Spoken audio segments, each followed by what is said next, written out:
som pár rokov dozadu mal katastrofálny prejav, keby som tu prišiel k tebe na podcast pred 10 rokmi, tak ja by som to stal roztrasený.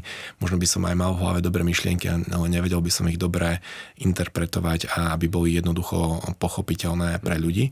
No a tá moja práca ako riaditeľa väčšej firmy ma do určitej miery tlačí do diskomfortu. Na druhej strane ma to osobnostne posúva. Myslím si, že to je aj u množstva kolegov. Že tým, že riadia väčšie celky, tým, že to robíme podľa mňa každým rokom sofistikovanejšie, tak toto si myslím, že zase nás do určitej miery spája, že toto zase nemáme úplne formálne definované, ale ja si myslím, že respektíve máme to cez tú adaptabilitu a rýchlosť, ale že proste moji kolegovia sa radi doučujú práve tieto nové veci a sú fanúšici napríklad nových technológií.